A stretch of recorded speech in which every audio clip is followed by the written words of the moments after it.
Yes, we're really excited to have this chat with Chelsea today. This this is our fourth entrepreneur school event already, so that's exciting. Wow. Yes, and yeah, just keeping the momentum going and talking about a really important topic today, which is, well, I mean, we can generalize it to productivity, but I look at Chelsea, and I've known Chelsea for a couple of years now, and it's about doing more without probably feeling like you're doing more. So without burning yourself out, without feeling the guilt of the decisions that you want to make about your life, especially if you have kids, but this is relevant regardless, around how to manage your own schedule and make some structure and also make room for flexibility, whatever that looks like for you as an entrepreneur. I know for me, one of the biggest challenges when starting my own business was, okay, so I'm used to having this place to go at this certain time, and I'm there for all these hours, and then I just have to figure out what to do with them. But what if you want a different schedule? What if your dog needs a haircut in the middle of the day?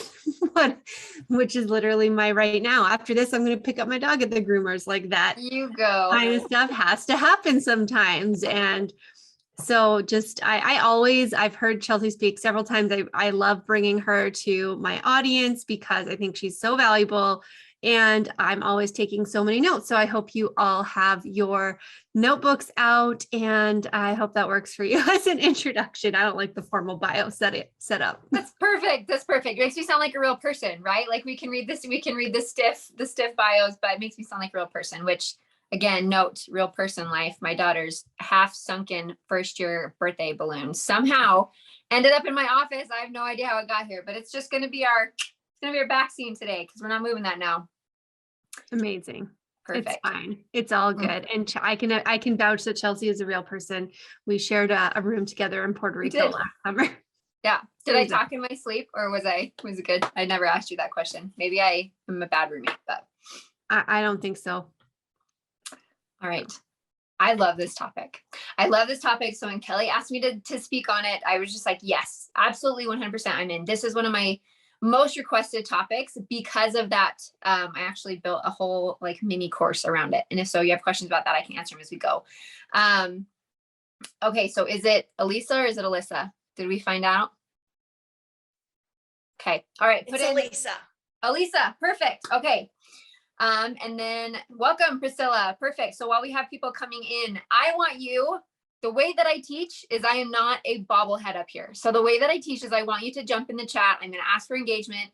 And you're more than welcome to ask questions in the chat. I will have Kelly watch that for me so that I can make sure I get your questions answered. But in the chat right now, I want you to tell me, we're going to kick off right now. What is your current method for keeping track of what needs to be done? What is your current method for keeping track of what needs to be done? I'll just give you a second to fill that in. And then while you're filling that in, I'm going to tell you some things I'm going to need from you during our time together. I know you're like, oh, I just got in here to listen. Like, I don't want to have to do anything. Yes, you are an active participant. So I need two things from you during our time together today.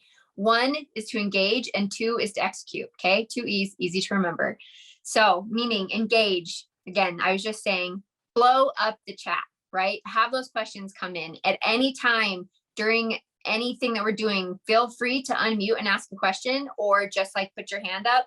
And then I'm happy to like take your question to give you clarification. So this is a workshop style training.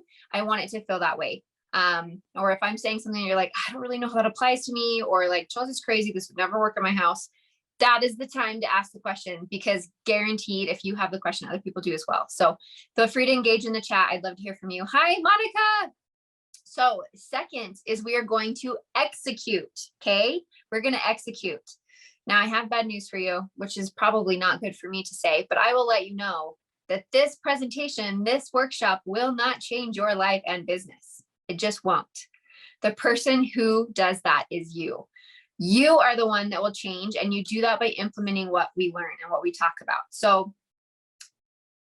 make a plan today, right now, to already have a way to identify how you're going to implement. Okay. Commit right now to consistently do the work, because when you get stuck in learning mode, you tend to shy away from taking action mode, and action is where results happen. Okay. Hi, Taylor. So good to see you.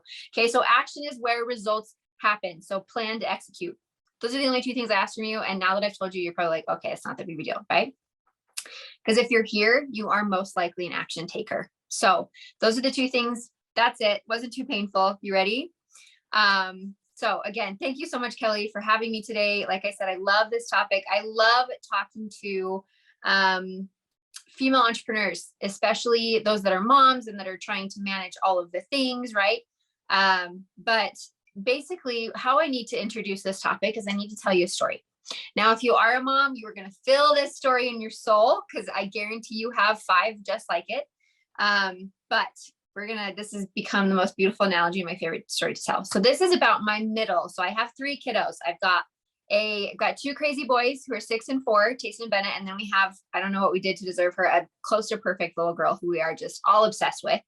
And my middle kid is textbook middle child, meaning he just kind of goes with the flow of the older kiddo, but he tends to be clumsy, and he tends to not have spatial awareness, and he kind of just tends to be in his own world, and we love him for it. And because of that, there's been some very entertaining situations that we've had with Tayson. So here's one of them.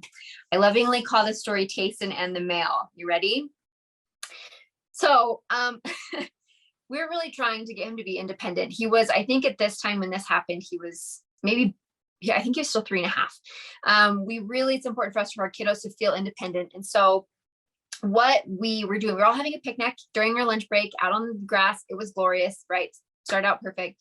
We're all having a picnic, and the boys love to go get the mail with Trevor. I don't know what it is about going to retrieve the mail, but it is like a coveted trip to take with Dad. It's literally across the street from our house. And so Trevor's like, who wants to go with me to go get the mail? And Tayson stands up and he goes, me do it by myself. Me do it by myself. And so Trevor kind of looked at me, and our neighborhood's not busy. It's a gated community. And so we were like, well, okay. So we stood on this side, right? Not wanting to squash his independence. And so Trevor's like, do you know how to put the key in? And this kid was so confident. He had this. Okay. So he's holding the key out. He walks across the street, gets to the mailbox, knows which one is ours because he's been there enough times. I'm already impressed. And so he gets the key in, he opens the mailbox. At this point, I'm like, this kid has got this. Like, he is doing so well. And I'm shocked, by the way. And so he opens up the mail and he starts pulling out the mail. And it is grocery ad day.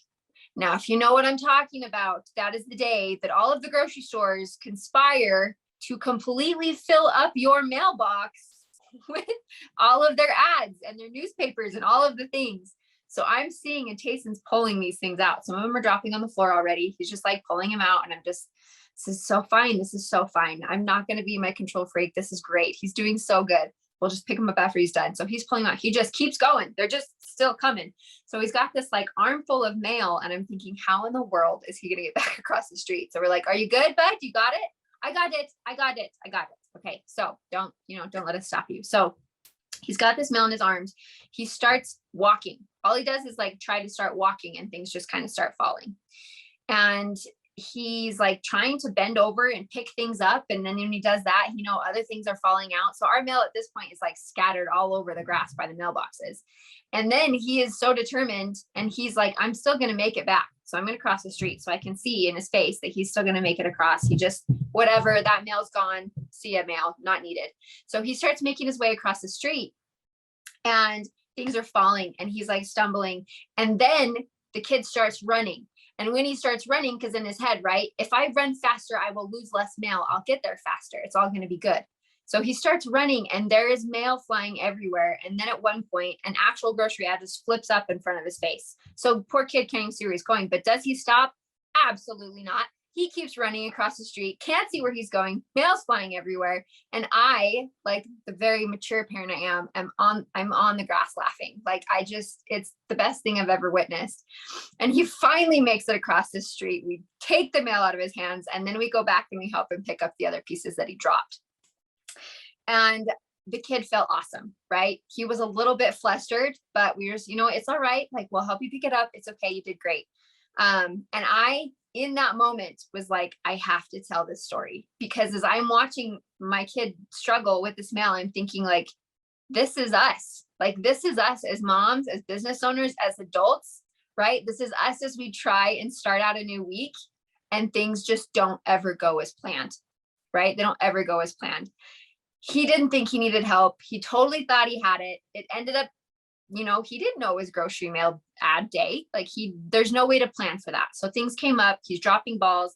He's thinking if we just go faster, right, then we will drop less balls or drop less mail. And then we just kind of start moving faster and start hustling harder, start staying up late, start trying to get all the things done, and just hoping to get to the end of the week without dropping anything major, right? So just like you, just like my sweet boy, I am also pulled in a million different directions every day. And having a planning method very specific for owning a business and running a home is the only reason that we have time to do anything that we love. Not even just talking about bare minimum things, but not only can we get things done we need to get done in our family, but we also are capable of both having jobs, both spending time with our kids, and doing some of the things that we love. We don't have time for date night. I know that sounds crazy. I get to do things like take my kids to the dinosaur park for the umpteenth time, and then have to run around like a crazy person and eat a rice cake for lunch, because then I get to come and do a presentation. Okay. Yes, maybe there's some mess in the in between, but that's the way we want to live, right? We got into this because we wanted time freedom or financial freedom or whatever it is that you are searching for while you're starting a business. It's possible. You just have to get really strategic with how you're planning your time. Okay. So essentially what I'm talking about today is I'm breaking this presentation up in two parts. Typically, I just dive right into my weekly planning session and we dive really deep into that. But as I have been working with newer entrepreneurs, I run a program called Boss Up, and it essentially for moms who are still the primary caregiver in their home, but also have businesses on the side, and they're wanting to do both really well. And so in that program, I'm finding a lot of the women that I'm working with over and over again, they struggle to get their work hours in, but then once they have those work hours, they're not using them well, right? They get a pocket here and a couple minutes here, and they spend that answering emails instead of pitching podcasts or, whatever that might be. So we're going to talk about nailing down your weekly planning system, having one, but then we're also going to touch on optimizing your work hours. Okay. Is that all right? Kind of going to split it into two. All right. So again, I'm Chelsea Wessman. Productivity is obviously my love language. Okay. I'm a speaker. I'm also a business owner. I just deleted my notes. There they are. Okay. I'm a speaker. I'm a business owner. And more importantly than anything, I'm a mom times 3. And I also do all the things. You don't have to be a mom to have a busy life, right? But we also know that kind of adds a whole level of complicated. So basically, I come in and I help you save and take back your time. Okay. I help you operate in the way that you need to operate inside your business without drowning in overwhelm, without mom guilt, and without having to pay attention or, I guess, assign to the hustle culture that we often hear in entrepreneurship. Okay. It's possible to build a great business without burning yourself into the ground. Write that down if no one's told you that today.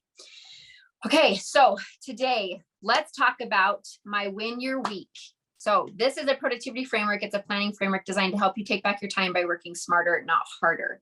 Basically, the clients who implement these practices I'm talking about today are the ones that I see the most results with. Okay. Thanks, Kelly. The ones who have a personal organization method as well as optimize their work hours, because the reality is personal organization bleeds into every aspect of your life. Okay. If you are not organized, if you don't have productive habits, those will bleed into your home, into your family, and especially into your business. So you ready? We're going to dive in to time management and productivity tips to essentially get more of the important things done with the time that you have. So here's what the outline looks like. 1, I'm going to walk you through the Plan Your Week framework. So this is my 3-part weekly planning framework. It's what I built the mini course around. And then I stole a piece of one of my brand new trainings that I come in and do with teams. And it's called Plannerness, Plannerless, not Plannerness. That's not a word, but there's Plannerless. Plannerless productivity, basically getting more done in less time. So we're going to talk about those two things to do. So make sure you have pen, paper, notebook, however you like to take notes. The first thing we're going to dive in is to win your week. And there are 3 main points of this. It is the reflect and the redirect. Okay, so that's the first thing we're talking about. Second is developing your plan of action. And then third, we're going to hit on calendaring, because yes, it is a verb. It's a thing. All right. So going into, I want to read to how you talked about how you manage your tasks. Okay, a planner, a notebook, and Trello boards, right on. Kelly speaks my language. My calendar on my iPhone. Shayla, I'm curious, your calendar on your iPhone, do you just put events on it, or do you put tasks on there as well? Fernanda says, mostly I use lists on Google. Yep. Google Keep. I've heard of that. I don't know how it works. Elisa says, Outlook tasks for reminders. Yes, currently prepping a process manual for my clients. It'll become the template for other clients. Yeah, we are all about templates and systems. Okay, perfect. All right, so reflect and redirect. This is the piece that is, tasks and events, right on, we're killing it. Reflect and redirect, this is the not sexy piece of weekly planning. That's just what it is. We really often always tend to skip steps, right? Just as humans, but also as business owners. We don't find out until we're further along in our business. We don't find out how important the mindset and the reflection piece actually is. We come in and we think that's woo woo. Or like, I don't have time to like sit and journal and whatever. I'm not saying you have to sit and journal your heart out, but it is essential to take time and reflect and really let yourself be present in a moment. And we don't take time to do that. We just don't. We want to skip the steps. We want to get the things done. We want to take the action. We want the strategies, right? Those are all well and good, but your strategies can be more impactful if you're taking the time to reflect. Okay. So that's what this purpose is for. Now I had to grab a different notebook because I couldn't find my other one, but people are always shocked. We'll talk about this in a second, but people are always so shocked when they ask me what planner I use. And I tell them I do not use a planner. Productivity expert, obsessed with getting things crossed off my list, just like you are. I don't use a planner. I use a plain old notebook with that one's been written on, with empty pages. That is how I track my tasks. That's how I plan things. It's how I take notes. It's also where I do my weekly reflection. Okay. So I'm going to talk to you about how you can tie all this beautiful stuff together in one setting in a second at the end. But the first piece we're talking about is taking a minute to get an idea of where you want to go, because you took some time to understand how you got here. Okay. So I'll say it this way and you can write it down. You will have a much better idea of where you want to go and how you will get there if you take the time to notice how you got here. Okay. I'm going to say that one more time. You will have a much better idea of where you want to go and how you will get there if you take the time to notice how you got here. Okay. How did we get here? Is here where we want to be? If it's not, we need to do some reflection, right? We need to use that. So essentially what this is, the reflect and the redirect, is a journaling practice to set you up for mindset success. Okay. Mindset is not just a fluff filler word. I cannot tell you how real mindset work is. Okay. And there's some people that really excel at teaching it and training on it and helping you master the imposter syndrome, the fears, all of the things that come up when you're running a business. But journaling is one of the ways that has been the most helpful for me to do this. However, I'm a busy mama. I have things to do. I have dinner to make. I have diapers to change. Okay. Much more than I would like to. So my journaling practices at the end, I think of it as the end, but essentially it's on Sunday is when I do this. It's literally the reason that I can just let go and move into a new week. And so here's what I do. 2 questions you're going to answer. That's it. Okay. Number 1 is wins. What went well this week? Okay. What went well this week? Now, if you're anything like me, you do something or you hit a goal and you're like, awesome, what's next? Okay. Do you take time to celebrate? It is one of my worst things that I do that drives me nuts in entrepreneurship is that the minute I hit a goal or I do something awesome, I'll be like, cool, what's next? Instead of taking time to be like, what did I do right? Cool, I should do more of that this week. That worked. But if we don't take time to actually think through that, we sometimes miss the lessons. Okay. So the first thing, what went well this week? What were your wins? Example, I landed that client, or I sent that podcast pitch, or I put all my laundry away in the same day, which if you do that, praise to you, because that will never happen in my lifetime. Okay. But whatever your wins, big, small, they need to be written down. They need to be documented. Okay. Make sure that you're taking time to celebrate the things that went well, especially if you've had a really cruddy week. Those sometimes are the saving grace. I can't tell you how many times I sit there and be like, I can't think of one thing. I can't think of one thing at all. And those are the days that I'm like, I read to Tayson, or just certain things like that. There is always a win. There's things that go well. And if we tend to look for those things, we start noticing that more in our life. It brings in an air of gratitude, and good things happen to grateful people. Okay. So that's the first thing, wins. Second, takeaways. I love this. Now, oftentimes the term takeaway is used as like, what were your insights? What were your aha moments, right? So those are good too, but I want you to dive a little bit deeper when you're journaling about takeaways. Okay. I want you to think of takeaways as, what were the lessons I experienced this week disguised as challenges? So what were the hard things that happened, and what was I meant to learn from them? And it's very few times in my life I've sat down and not been able to think of anything, right? Because it is so easy for us to think of the things that went wrong, which is fine. It's good to get those things out, not to dwell on them, to use them to propel us forward. Okay, this thing happened, but also I now know I will never do this again. Okay, an example I love to use is a couple of years ago, probably has happened since then, but this is a specific experience I'm talking about. I had two ideal clients that I was like warming up for my program. I knew they were good fits. They were awesome. We've been talking back and forth.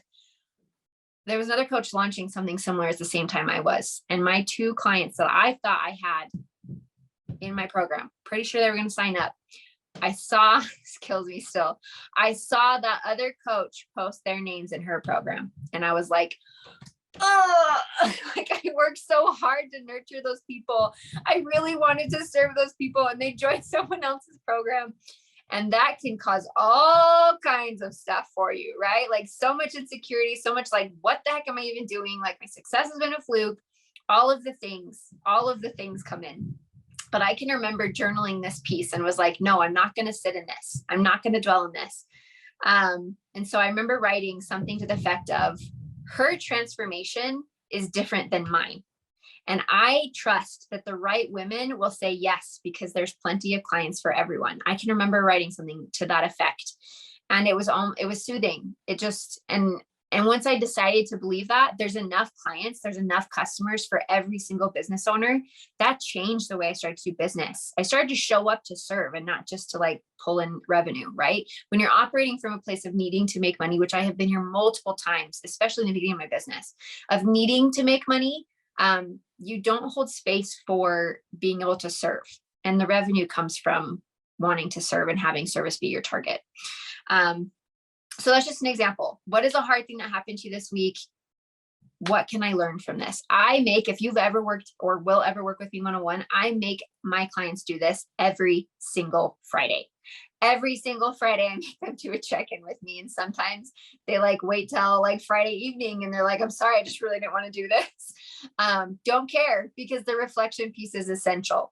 So take time to reflect whenever, whether that's Friday before you close down for the week, whether it's Saturday, whether it's Sunday when you're planning for the next week, just take time to review and reflect on your week.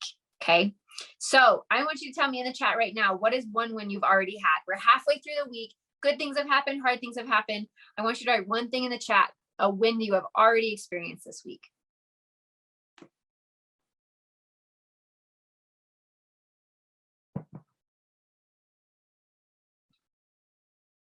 I'll wait for a couple to come in.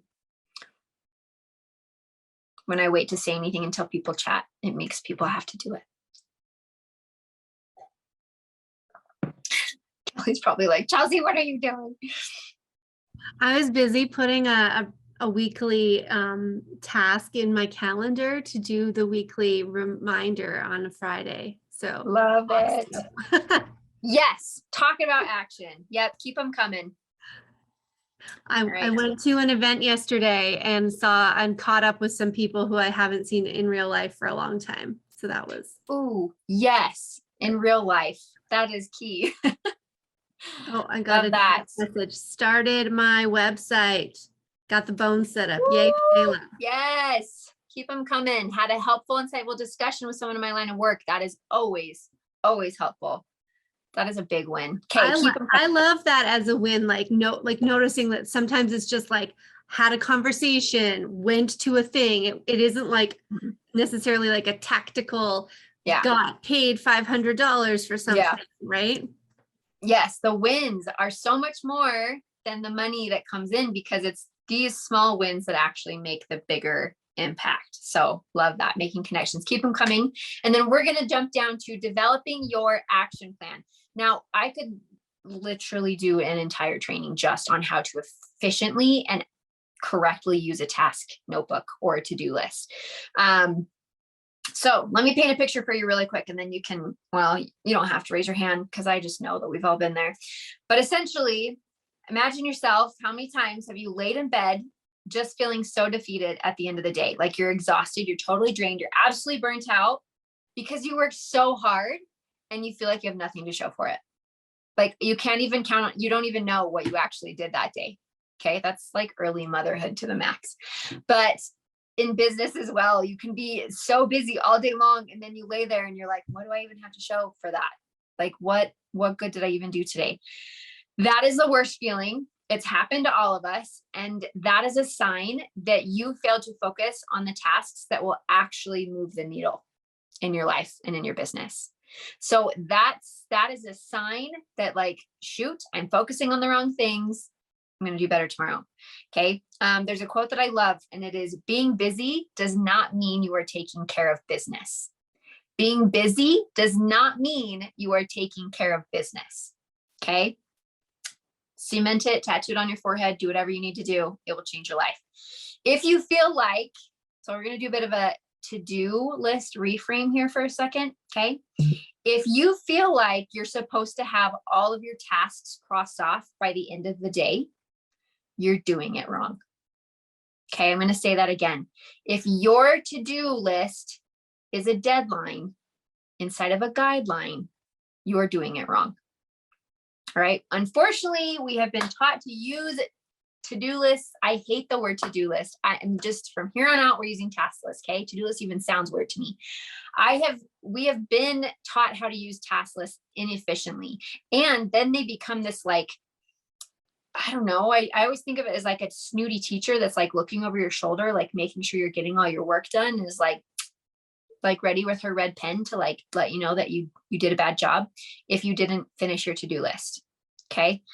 So that's the first thing, is we're going to reframe the task list. A task list is a deadline. Sorry, don't write that down. A task list is a guideline and not a deadline. Okay. It is a guideline, not a deadline. All right. So a couple tips for correctly managing a task list. I know that's harder to say. I probably shoot myself in the foot trying to say that word. But you're going to identify your 3 movers. So yeah, the beauty of having a task list, and I am no different, is that if I don't write it down, it's not going to happen, because I just can't remember all of the things that I have swirling around in my head. And that is the point of a task list.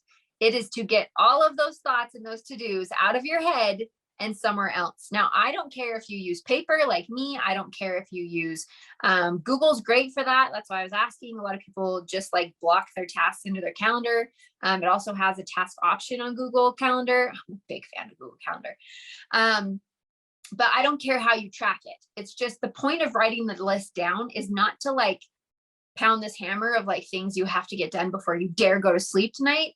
It's to get it out of your head, because half of the overwhelm, that's a lie. 3/4 of the overwhelm comes from you just keeping all of that stuff in your head that you have to try and not forget. It's impossible. So that's why we make a task list. The first way to optimize your task list is to identify your 3 movers.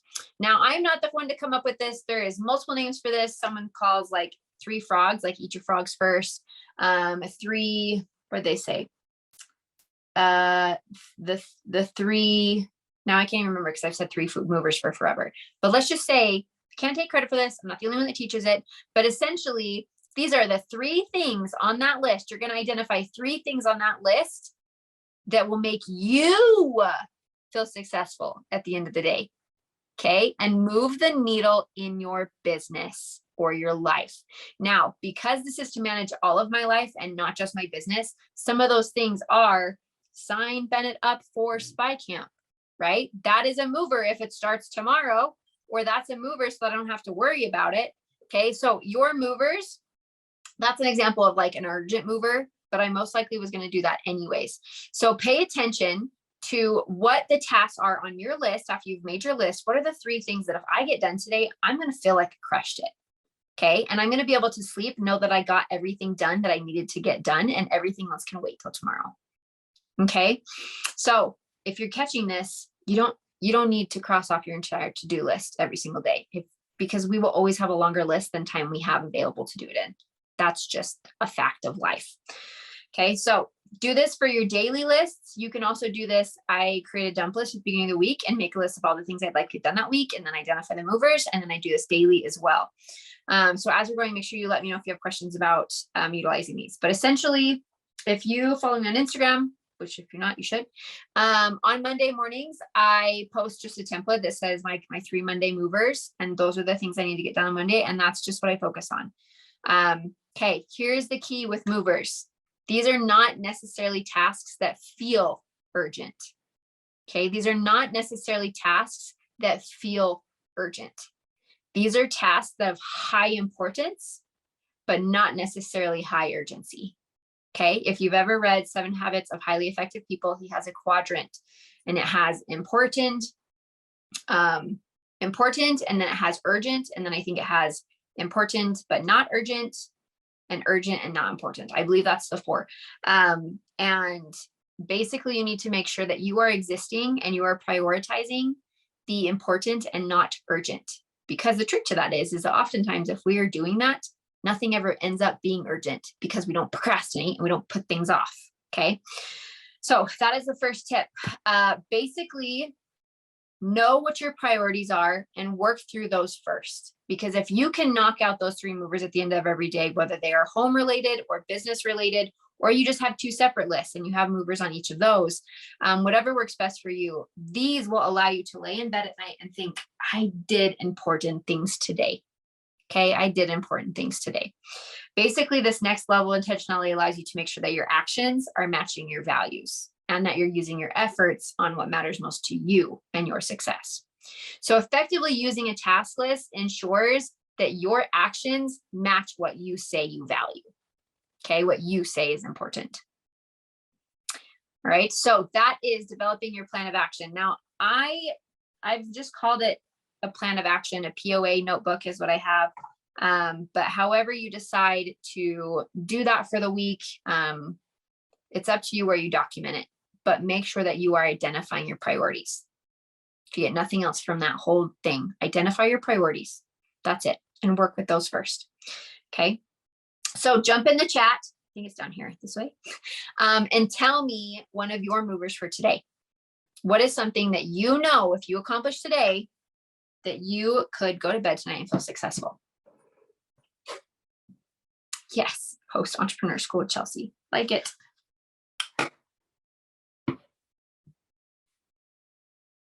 Is that really on your task list though? Like it was already going to happen. Okay, I actually want to bring that up because I did put it on my task list, because sometimes my mistake is that I don't put those things there, and then I add too many other things, and then I don't get to the other things. So then I feel like, oh, I didn't do anything.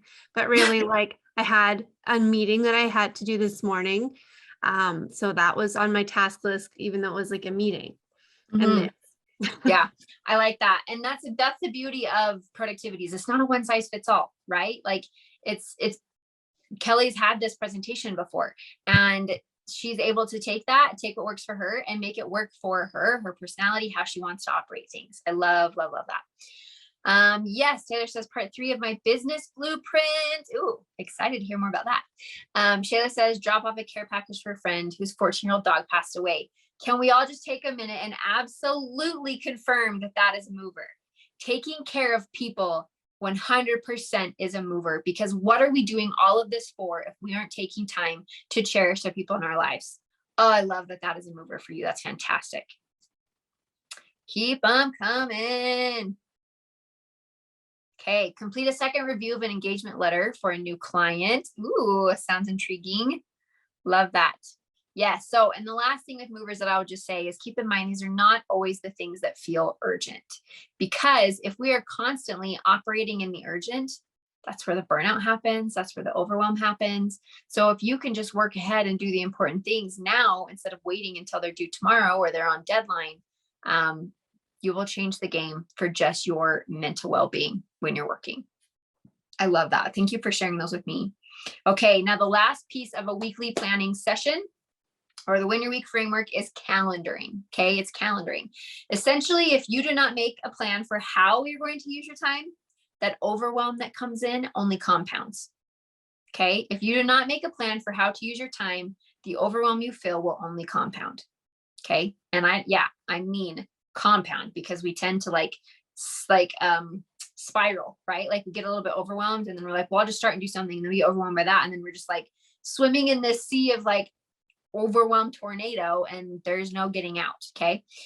So with that, essentially high performers, meaning you have a lot required of you, you have important responsibilities, and you require yourself to operate at a higher level than the average person because of what you're juggling, or just your personality. That just depends. High performers time block their values into their calendar, not just their appointments. Okay. High performers time block their values into their calendar, not just their appointments. I can't remember who it was. Somebody on here talked about how she also put her tasks in Google Calendar. That's fantastic. That's called time blocking. I'm a big fan.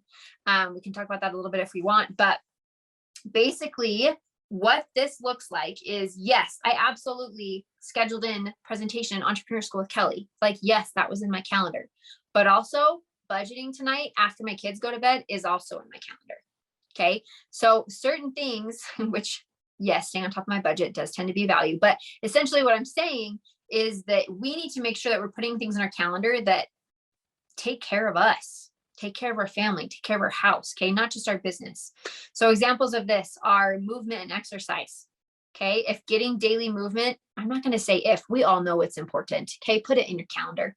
If you have not moved today, or you want to make a plan for it, if we don't make a plan for how we're going to make something important happen, most likely won't fall through. So movement, exercise, put it in your calendar. Personal development. Okay. I just bought a big fat course that I'm very excited about taking, but I won't ever have time for it if I don't block it out in my calendar. Another example is date nights. Okay. Just block those out. You don't have to, especially because you have more time to plan for them, but there's something to look forward to as well. They can get you through the week. One-to-one with your kiddos. If you're a mom, that is absolutely something that we do with our kids, is that we do a thing called tuck-in time. I didn't come up with the name, but essentially it's 30 minutes that we spend with Bennett after his siblings have gone to bed. Our oldest requires a lot more attention and energy from us. I don't know if that's like an oldest child thing or just his personality, but he just requires a lot. He wants constant validation, constant affirmation. So one of the ways that we're like, let's give this kid more of what he needs so that he feels loved and supported, is for 30 minutes once a week, he gets to stay up later than his brother, and he gets to choose what we do. So last night we played this, actually wasn't too bad. It wasn't Candyland. And that was the first win, because I'm so sick of Candyland. It was a Paw Patrol game that was a board game, and he was the only one that knew the rules. So I just had to go with it. But we had a good time. And that was something that was really important to him, that he got to pick what we did and that we got that time together. So, and that does not just apply to kids. That applies to significant others. That applies to friends, right? Block that time out in your calendar, or there will never be time for it, right? Too many other things demand our time and attention. And then the other piece of that, the reason why I was like, block out getting movement, is essentially if we don't prioritize our actual priorities, right? What we say we value, we won't have time for them. So one of the very first things I do at the beginning of the week is I plan on my workouts, because my workouts is one thing that it's really easy to talk myself out of, especially it would be very unladylike for me to stick my foot up in the air right now, but I have a massive uncomfortable boot because of just a silly broken toe. It's so silly, but I have an entire boot that I have to wear for 5 weeks, and working out has really sounded like the last thing that I want to do, because all I can do is ride a stationary bike, and then my leg gets sweaty, and I won't go deeper because we all understand. Okay. So with that, I don't want to work out. So I know that if I'm not scheduling it, it's not going to happen. Okay. So all that to say, you're welcome for that side tangent. It's a thing that I do, but all that to say, if we don't make time for the things that we say we value, there will not be time for them. Okay. So the other thing I love about calendaring, whether it's like tasks or whether it's events or whether it's priorities, is that it helps eliminate that overwhelm and stress. Because I love this part. You ready? If you know when you're going to work on something, your brain doesn't have to worry about if you'll have the time to get it done. So when it comes to tasks that require focus, like for me, the budget, right? It really needs to get done. You need to get done tonight, whether it's the budget or whether it's something you need to write those launch emails. Okay. You need to write your welcome sequence. I always think of writing, because for me, that always feels like the most effort. But when you're going to work on an important task that feels heavy, or like, you need to focus, put it in your calendar, block it out, use that time blocking, because again, it eliminates all of the overwhelm and stress, because you already know when you're going to work on it. So that, like, if you're going to get to it, if you're going to get it done, when you could even get to it, is not like draining your soul as you go through the week. Because you're like, nope, I have Thursday at 12 o'clock mapped out for that. It's going to be fine. And then yes, there's the next step of actually needing to do it on Thursday, but that's a whole other lesson. Okay. So, calendaring. So that is basically, I want you to jump in the chat and then tell me, what is one task or activity that would make an impact in your life if you consistently started blocking out time for it? What is one thing that you could consistently put in your calendar that would make a big impact if you put it there in your calendar? Okay, while everybody's thinking of that, I'm going to ask the question that I think everybody's thinking that how do no, I'm just going to say it as an objection. I don't want to block my whole calendar, Chelsea. I don't want to be a robot. I love this. I love it. I did not pay her to ask me that question, by the way, but I love this question. So this is something that I work with all of the time. Mainly because I work with a lot of creatives and artists, like creative-based businesses, who need that time for creativity and who don't want to be put in these like little blocks of time for their whole life. I love that. And that's the reason I love productivity frameworks, and the way that I set them up is because it is not a one size fits all. If you are someone who doesn't want every single hour of their day blocked out, don't do that.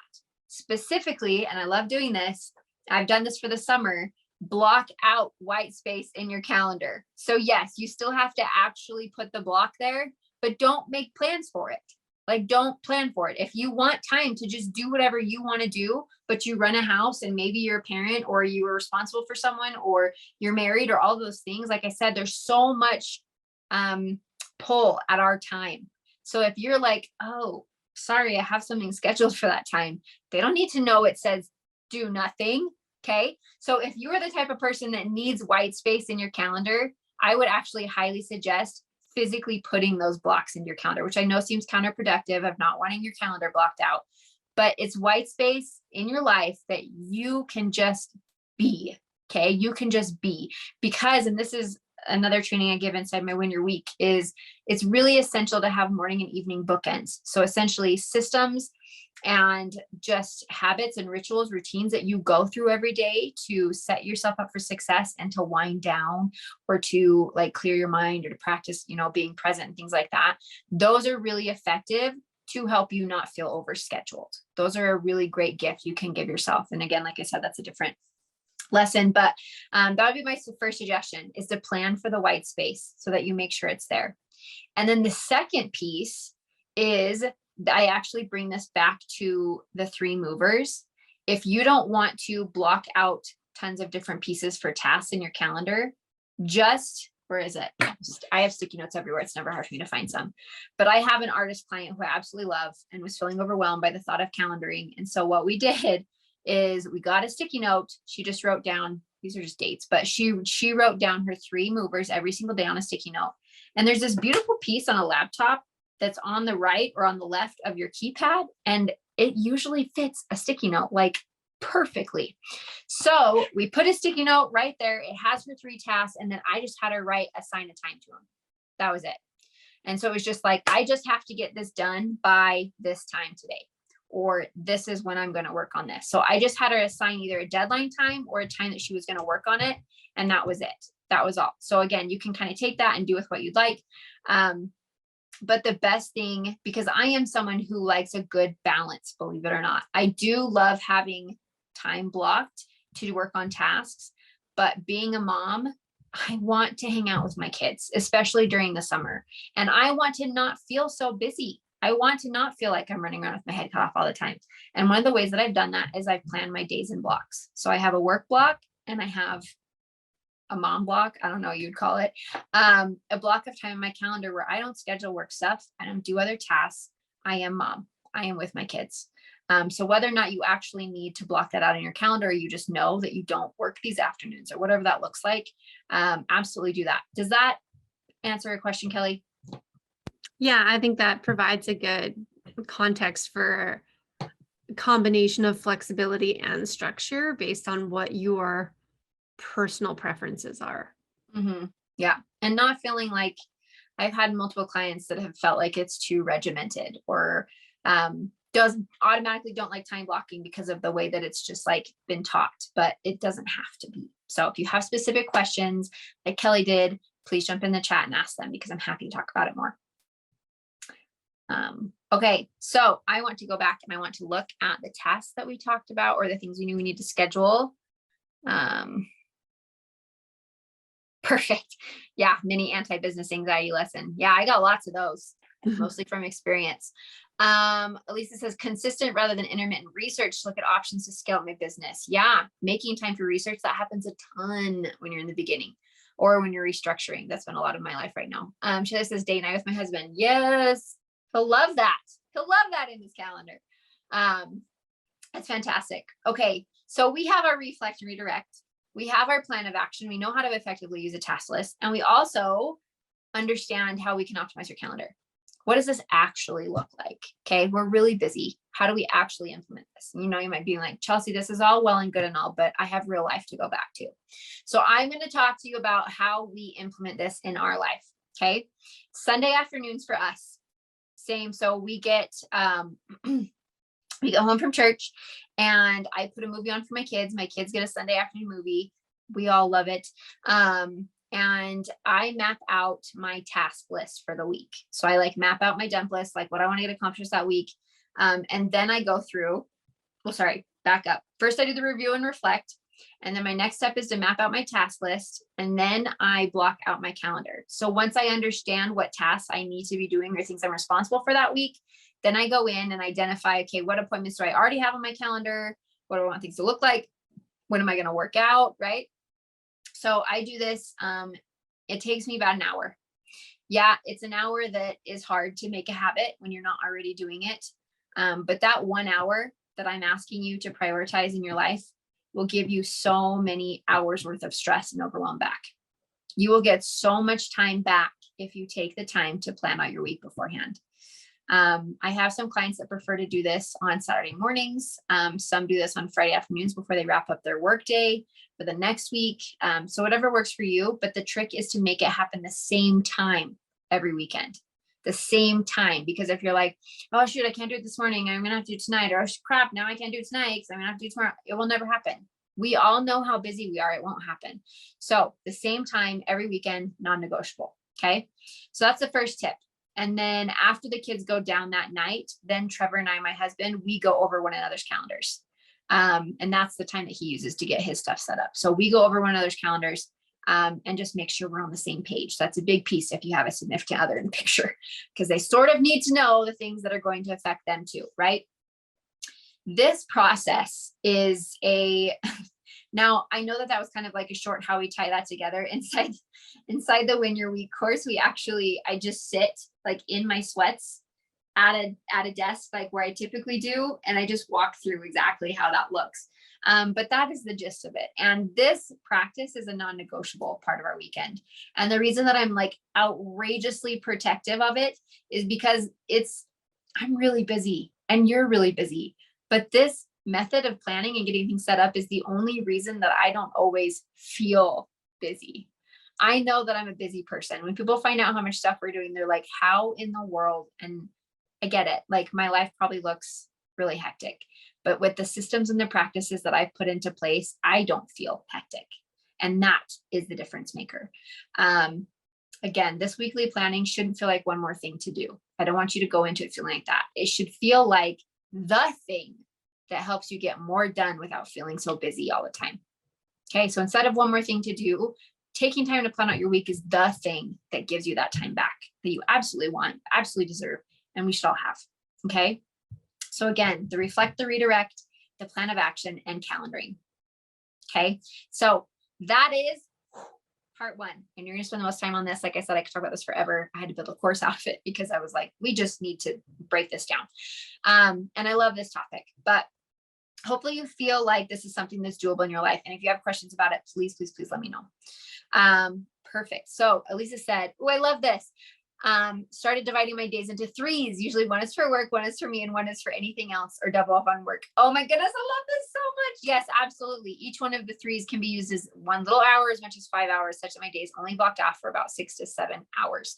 That is awesome. That is awesome. That's how I did it this summer. So I'd have like my days in like threes. So like, what are we doing in the morning? What are we doing in the afternoon? What are we doing after dinner? And then that is usually one of those is work, one of those is kids. It just helps not feel as structured. Thank you for that input. That is fantastic. Okay, so let's move on. So for the rest of the time, for about 15 more minutes, I'm going to talk about getting more done in less time. So basically how to get moving needle results out of your work hours. Because if you're anything like me, sometimes those things have to work in pockets, right? Because my full-time job is like momming, right? Like I'm with my kids most of the day. And so I have a limited number of hours to make progress in my business every day. Now, if you're still working in corporate and starting something on the side, whatever that looks like, again, we have a limited number of hours. Okay. So first thing I want to talk about for a second is why your planner won't make you productive. Okay. Going to ruffle some feathers here because here's the thing. I love a beautiful planner and a good looking notebook as much as the next person. I do. I love paper. I love notebooks. But I know way too many business owners who essentially collect planners. Okay. Are you looking at all your planners, Kelly? Is that what you're doing right now?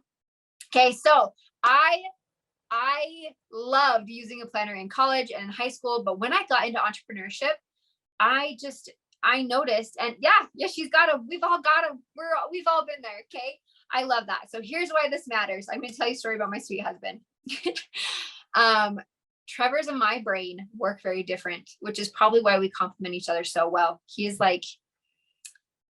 so logical and he is just like always prepared and just Boy Scout of the year type of mentality. And I tend to be a little bit more spontaneous, but I do it in I don't know. Can you be spontaneous and structured at the same time? I think you can. Yeah, Kelly says yes. Okay. So that's how I'd say I am. But my husband's brain doesn't work like mine does. He feels very overwhelmed if there's like a task list in front of him. Yeah, plan spontaneity. I love that. So he feels very overwhelmed if there's like a task list. Or for the longest time, I would just which was like forget things. And so then I'd be like, you said you wanted to do that. Like, why didn't you write it down? And things like that. And it's just such a hard habit for him to get into, mostly because unless you're already kind of wired to be interested in doing that, like, why would you? It's not like something we learn in school, right? We don't learn how to be productive in school. So basically he has gone through, because he wants to be more productive. He wants to get more done. But I can't even count the amount of different planners he's been through. Like there's man planners too, and they're really awesome. And he's gone through quite a few of them, big notebooks, or he's tried a notebook like me or things like that. And he wouldn't stick with it, which I see all the time, right? Like I'm not sticking with this. I'll buy another planner. Maybe this one will make me more productive, or maybe this one will keep me focused. And we are putting way too much pressure on those pieces of paper because when it comes to time management, the first step is It's self-management. Okay. A planner is not going to make you more productive. And here's the downside. Planners often can make you less productive because you spend so much time filling them out and making them look pretty, like those bullet journals. I think they're beautiful. I've seen them on Pinterest. They're absolutely beautiful. If you've ever don't know what they are, they're like notebooks that just have dots on them. And you just like can draw things and make your own lines. They are beautiful, but that is not being productive. If you are wanting to get the most amount of work done in a short amount of time, you have to be succinct, and that's just the way it is. So if I have made you hate me forever because I dissed on your planner, I totally get it. I think they're beautiful too. We just need to make sure we're not letting them prevent us from actually getting work done. Okay. So how that works, basically getting out of struggling planner land. And again, the methods I'm going to teach you, you can absolutely use in your planner. Just don't spend time that you don't need to be doing when you could be doing needle moving work. Okay. So what does work versus just relying on your planner to get more done is practice predictable focus in those times that you have to work. Practice predictable focus. Now I have something I'm going to touch on, tell you what that means, but basically why this matters is that we, again, have a limited amount of time. And so we need to really optimize things because maybe we're also doing carpool, or we also have, that softball we want to be a part of. And we also have client meetings and we have calls. So when we get a window to actually get some work done, there's a lot of pressure to get a lot done in that amount of time. So we find ourselves multitasking, right? I just said tasking, multitasking, right? Because it's like, oh, well, I only have like 30 minutes before I have this client call. So I'm going to do this. And then I'm going to also flip over to this. And oh my gosh, I just got a new email. And right, like we have like 50 tabs up on our computer. So basically sitting down with determination to only find yourself like scrolling Instagram 15 minutes later, right? Or TikTok for me. I am not an Instagram scroller, never been really an issue for me, but TikTok, it's an issue for me because it's just so fun to watch. And there's so many cool cooking tutorials. Yes, that's what my TikTok is filled with. So basically you're sitting down with this time that you want to get work done and you've already lost 30 minutes because you thought, or I'll check my DMs, or I'm just going to check this email really quick. It just came up. I won't even reply. And then it's like, oh no, I have to reply right now. Okay. So we have this short window of time and it's really hard to focus, especially when we're so focused on trying to focus, which is also a thing. So basically I call this squirrel brain. When you sit down and you like can't seem to get the thing done that you wanted to get done when you sat down, we call this squirrel brain. So essentially you tame it. You learn to tame the squirrel brain. And there's a few things that we can do that. So the first thing you're going to do when you sit down to work for a window is to prime your environment. You're going to prime your environment. Okay. Create an environment that you can be successful in your work hours. So you're going to get your tech ready. Okay. Meaning you're going to move your phone out of reach. Okay. Most likely, if you are sitting down to do some focused work, you don't actually need to use your phone. That is often the case because there's most things we can find on our computer that we have on our phone, right? So basically, your brain has thousands of thoughts and tasks going in and out at any 1 second. And frankly, it's a miracle that we get anything done. So we have to create an environment. One of the ways to do that is to clear so put your phone out of the reach, clear all of the tabs on your computer that are open, except for the ones that you need. I always get so much pushback from this because like, well, what if I can't find it again? Or like, I need to look at that later. You can find it later, bookmark it, do whatever you need to do. Multiple tabs open on your computer is one of the reasons that you can't focus and why you keep flipping back and forth. So turn off the tabs. Okay. Second one is turn off your email and social media notifications. Okay. And I just keep mine off all of the time. I don't need to know when I get a new email. I have a set time in my day when I check emails. If it's urgent, they'll text me, they'll call me. That's what I've communicated with my team. That's what my clients know. Okay. So remove your phone, clear all your tabs, turn off your notifications, and except for the ones that you're going to be working on. So that's the first step. Get your tech ready. Next is you're going to get your mind ready. I love this tip. Okay. Especially if you're like doing a really important task where you have to be creative. Brendan Burchard, I don't have Oh, just kidding. My computer's on it. The book called High Performance Habits by Brendan Burchard. He walks through, this is one of my top 5 books, by the way.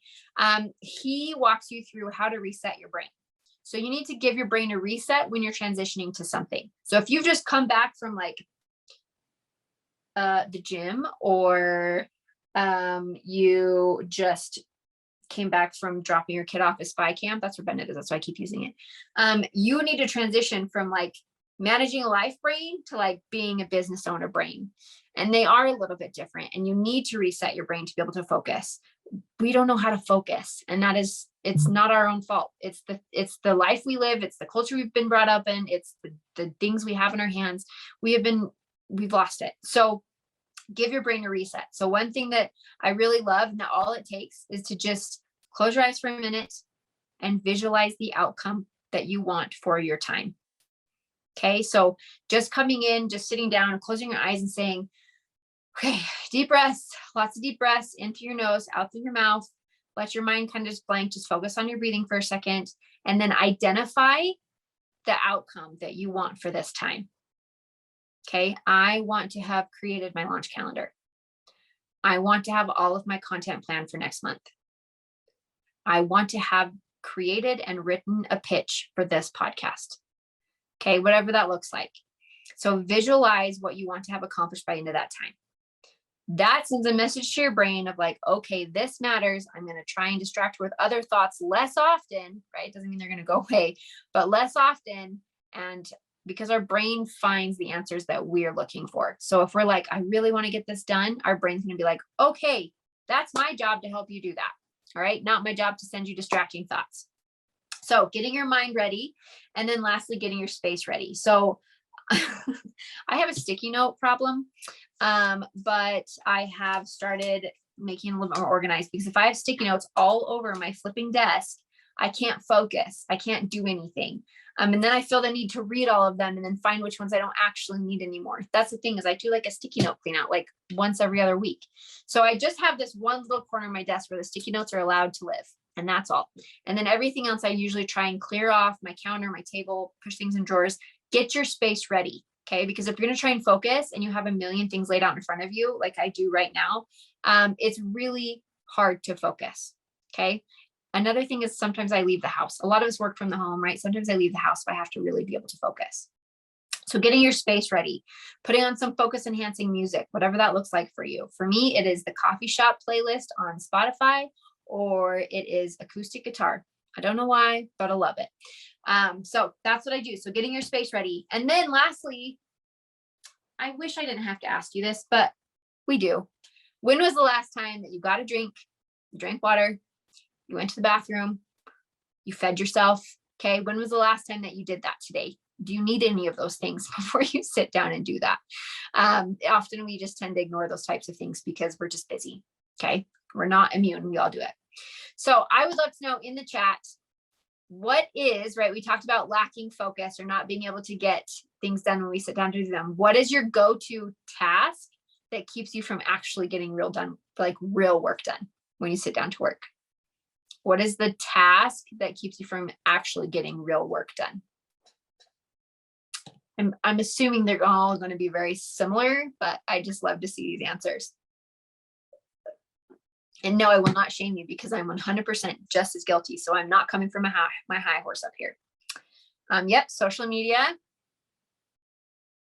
Phone distraction. Absolutely. Research. Yeah. Research. Yep. I can't tell you how often that was when I started my business. Yep. Keeps us from just doing the thing.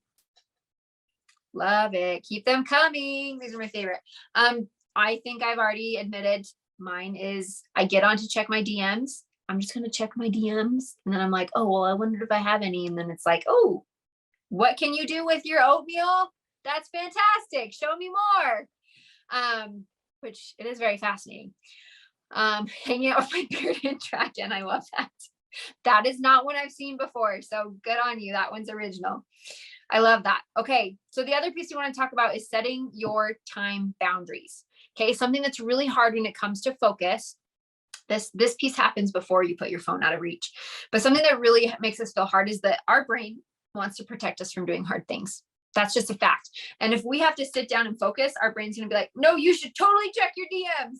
No, you should absolutely do this, right? It's going to happen because our brain's like, this seems like a hard work, like cannot compute when we sit down and try and focus. So one of the ways that you can help this is you can kind of trick your brain. Okay. And this totally works. It works for my toddlers when they have to clean their room, and it works for me. So basically what we do is we set an alarm on our phone for 30 minutes. Okay. The only rule, and then you put it out of reach, completely out of reach. But the only rule is that you're not allowed to do anything until that timer goes off. Anything but the task that you're working on. Like you can't get a drink, you can't go to the bathroom, you do nothing until that timer goes off. Okay. But here's the beautiful bonus to this tactic. One, it helps us get things done because we finally like get it done, right? But the bonus of this tactic is that often by the time that alarm goes off, you are in flow mode. Like you are in focus, and you can usually keep on going with your productive bad self. Okay. You usually don't need to continue to set another timer or anything. Usually it takes a good like 30 minutes to get into things. And then after that, you are ready to go. Okay. So love that tactic. Works every time, especially for tasks that my brain is trying to procrastinate. Okay. Especially for tasks that you're trying to procrastinate. This makes a huge, huge difference. So the other one I love is that here's this thing. Let me know if this is you. You like have this hour window and you're like, oh my gosh, I've got so much to get done. I'm just going to get so much done. And then you sit down and you're like, okay, well, I have to start here, but I also have to get this done. And then but I also said I'd send her this. Like, where do I even start? I only have an hour. Like, what is the most important things to do? Okay. Does that ever happen to anyone else? You like sit down and you have all the things to do, but you're too overwhelmed to start. Like that feels awful. So yeah, Shayla gets it. So basically we're going to cross the starting line, and this is how we're going to do that. I can't tell you how many times we've gotten a message and be like, I don't know what to start. Like, Chelsea, just tell me what to do first, right? Often clients that I know what they're working on. Here's what we do. When you are too overwhelmed to even start working, or you're feeling just overwhelmed in general, you make a dump list. Okay. And I call it a dump list. It doesn't have a pretty fancy name. I can't even think of one right now. It is a literal list of things that you have dumped out of your brain. Okay. Maybe you already have a task list and that would eliminate this step for you. But if you don't have a task list, you don't have movers identified, you sit down and you open up a beautiful notebook or your pretty planner and you make a dump list of everything swirling on in your head that you need to be working on. That's the first thing you do, because it's literally just to get it out of your head, because those things swirling around your head is what's causing the stress and the overwhelm. So you're going to get that out of your head. You're going to write it down, and then you're going to look at this list and you're going to say, okay, what is going to make me feel the most successful and accomplished if I get it done right now? And that's how you make that decision. It's not about like, who needs this from me, right? Or it's not about like, oh shoot, like I need to get this done because she asked me for it and she has questions and I want to keep her happy. Like, no, what is the task that is going to help you walk away and feel successful? Now, here's the piece of deadlines. Oftentimes we're operating in deadline land. Okay. We've waited too long to get things done. And so we have to get things out. I have been there. I'm there way more often than I'd like to be. But the goal is that if we focus on those movers, again, I'm going to bring us back to that. If we focus back to the movers, the things that are important, but not necessarily urgent, we will have way less things that end up being urgent because you've already taken care of things ahead of time. So that's, again, another piece of it. You're like, what about the things I have to get done? Start living your life working on the important and not urgent, and the urgent will excessively minimize in your life. Okay. So we're going to make a dump list when we're too overwhelmed to start. That's another tip. So what I want to talk about for a second is coming back to squirrel brain. So dang it, my computer's on it again. Please hold, because I want to show you. So if you have not read the book Deep Work by Cal Newport, read it like yesterday. I love teaching and training from this book because the thing I love about him is he's an academic. So he has a lot of research and a lot of research-based teaching, but basically he has multiple chapters on teaching yourself how to retraining your brain, how to focus, because that's the biggest struggle, is that we've lost the ability to focus in our culture. Just because of the world we live in, right? It's instant gratitude. It's fast phones. It's, I can entertain myself on the toilet if I want to, right? We bring our phones to the bathroom with us. So our brain doesn't know how to like reset, let go, or just kind of be. We don't know how to just be. And so the thing I love about this book is he kind of talks about how to retrain your brain into that. which kind of ties into the piece of we all have some level of squirrel brain, right? Some of us have things that make focusing or getting tasks completed harder than others, but we all have it to some degree. So what I want you to understand is that, no, I'm not going to say understand. Just stop it. Don't come down on yourself if you struggle with focusing. Don't get down on yourself if you feel like I just can't get anything done because I can't focus. Don't do that, because the more that you shame yourself, the more you come down on yourself, the less effective and productive you will actually be. Okay. So here's a story that I have. When I was a kid, there was a squirrel in the neighborhood that would eat nuts out of your hand. Okay. Very creative. We named him Nuts. He would eat nuts out of your hand. And I remember my mom would let me, and I remember someone saying to her one time, like, I can't believe you're letting her feed that like wild animal. Like, what if it bites her?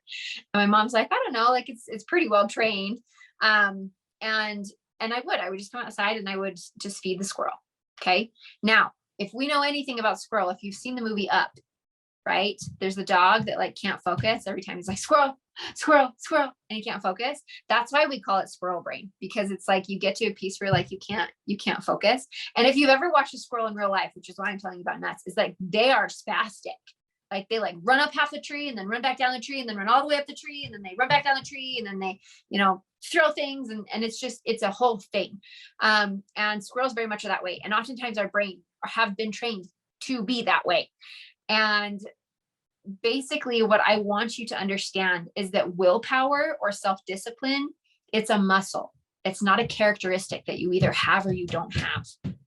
The ability to focus is a muscle. It's something that must be worked. It's something that must be practiced. Okay. The difference between making progress and spinning your wheels is to stop waiting to feel motivated or stop waiting till you can focus.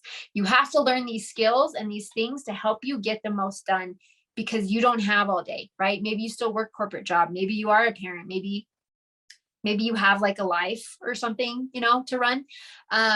Don't feel like you have to have these insane amounts of willpower. And if you don't, you're not cut out for this, because that's amazing. Like I can't even count the amount of people that have been diagnosed with ADHD. One of the hardest things to focus when you have it, and make phenomenal business owners. Okay. Because they use the focus that they do have to do the things that matter. All right. It's frankly amazing. So again, willpower, focus, it's a muscle, not a characteristic. So don't come down on yourself if you struggle to focus. Don't come down on yourself if you're trying to work at 9:30 at night and your kid woke you up at 4:30 a.m. and you're like, Mom, why can't I just focus? Like your muscle is tired. Okay. It's tired. So again, and then just the analogy that I love to use with this is if you wanted to feel healthy, right? Or you wanted to eat better, you wouldn't dump a bunch of candy bars in your lap and then attempt to like still go about your day, right? Like there's no way I'm not eating one of those. You would rid the house of things that you didn't want to eat so that you wouldn't be tempted, right? So when you sit down to get that work hour in, to get things done, reset your brain, prime your environment, get your phone out of the way, because it is going to prevent you from doing the things that matter. Okay. Guaranteed, if it's an emergency, someone will call you. Okay. So that is taming the squirrel brain, right? We all have a level of it. It's nothing to feel bad about. It doesn't mean anything about you or your ability to be successful. We just have to work and train that muscle. Okay. So I want you to tell me in the chat, and then I'm happy to do some Q&A for a little bit, but tell me in the chat, which focus strategy that I talked about today do you know would make the biggest difference for you? Okay, which focus strategy that I talked about today do you know would make the biggest difference for you? Tell me in the chat.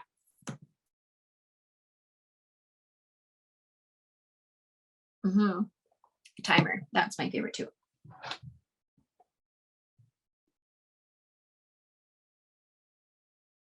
Oh, I can't wait to hear about it. When you guys start using the timer, I want you to tell me. Be like, you will not believe what I got done. Primary environment, phone out of sight. Yes. And out of sight is a big part of it. If it's like at the corner of your desk and you can see the light going on, like that's not helpful. I love it. Keep them coming. I read High Performance Habits as well. And I remember well, maybe I don't know if it was in that book or I just have consumed a lot of Brendan Burchard, but Mhm. he said like some of the research was that like the optimal amount of time to focus on something before you can't really focus anymore, or you're not really going to be doing a whole lot of progress on it, is like 50 minutes. I So think it's like 55. It's like some random weird number, but yeah, that is in the book. yeah. So that was what I would do sometimes, setting a timer for that amount of time. And he's like, I don't care if you're like in the middle of the most prolific sentence of your life, that timer goes off, you stop. Like you get up, you stretch, you close your eyes from the screens and the blue light and just take a few breaths, and then you can start again. If you need a bathroom break, go do it now. If you don't, like, get back at it. I love that you just said that. Like, have you ever just laid on the ground? Like when you just like needed a minute and just laying on the ground and like realigning your back and your hips after sitting in a chair, like during a long project. Uh-huh. My back hurts so bad when I lay down because I realized like I've been like stooping for the last like hour.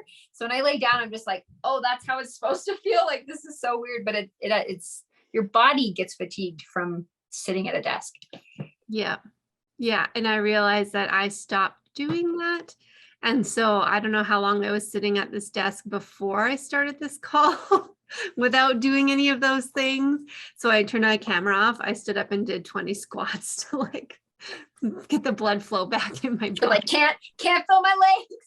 Yeah. It's like gonna give us all saggy butts from sitting in computer chairs all day. Yeah, Dumpless has potential. It absolutely does. Let me tell you what. Just to kind of like close out, and then I would love to answer questions. First things first is these strategies all make magic together, but new habits don't form overnight. So what I'd rather you start somewhere instead of go big and try and take on entirely new routine and all of these things and then possibly not sustain it. I would prefer that you just choose one thing that I talked about today, just one thing that you feel like will make the biggest difference for you. That feels sustainable. That's a piece too, is baby steps are huge. Consistency compounds. Choose one part that feels sustainable and start there. And then I want you to come find me on TikTok, or I want you to come find me on Instagram. And I want you to tell me what you chose.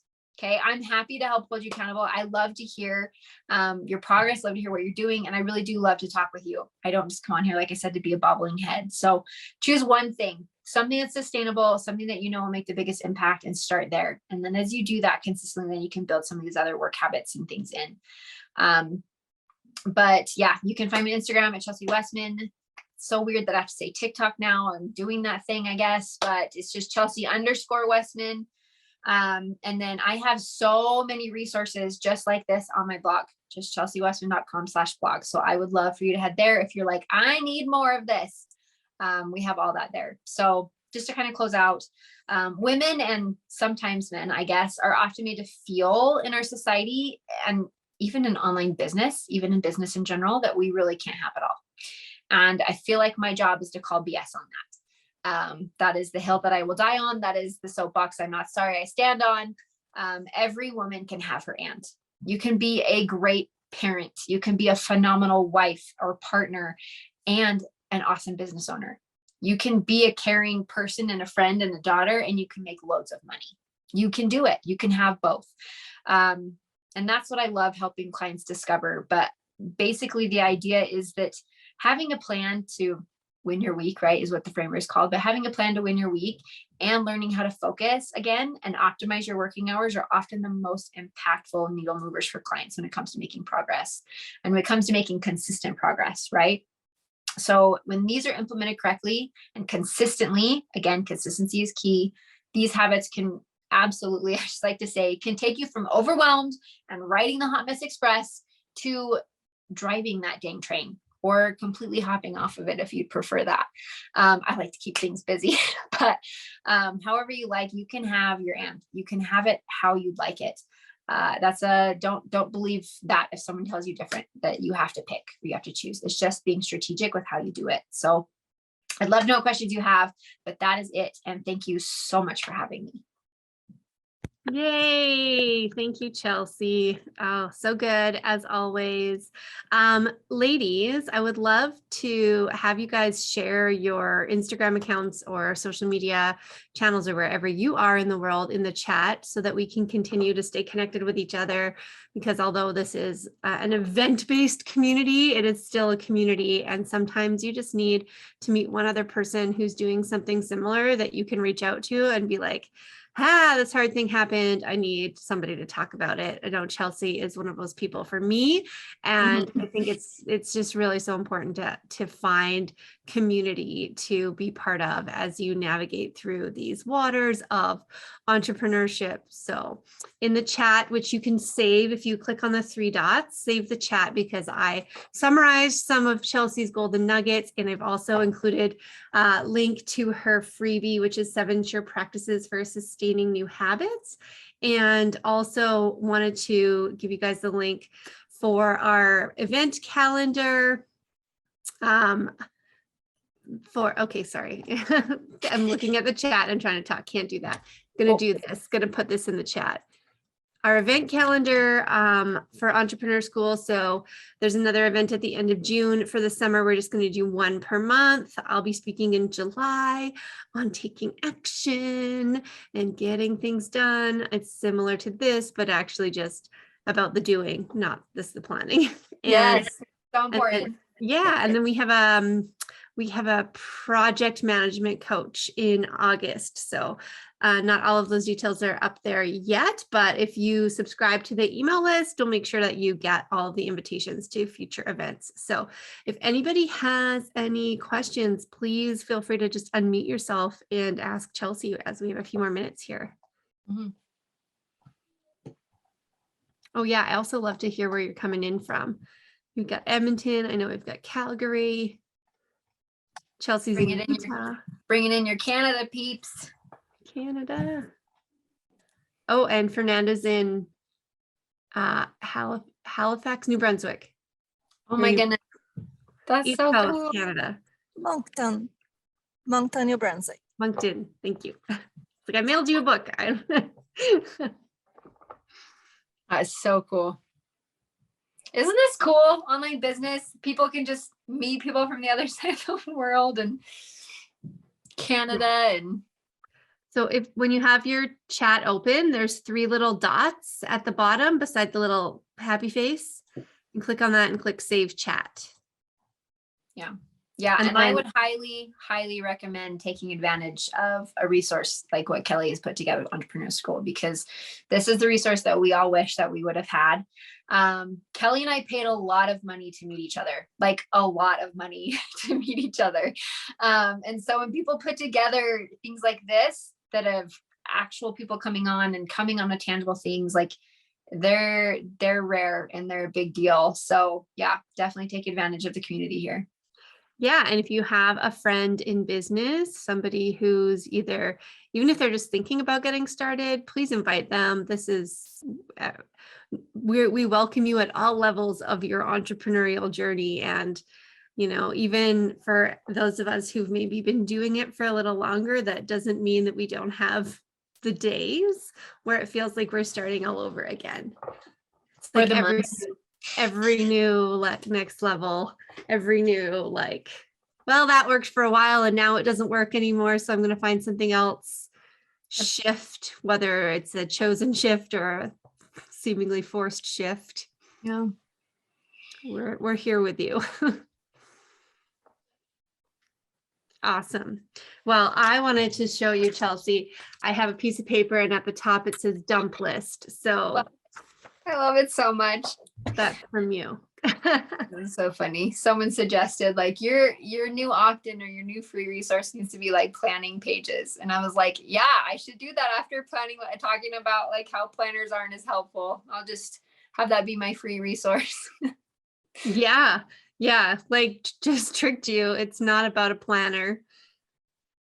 Although I do like having something that has dates already written in it, because then I can be like, oh, there's this deadline I have next Friday, and I can go and write on that day that this is this thing that needs to be done by this day so that I don't forget. Yeah. So, because I don't like too much of my digital calendar, but that's just me.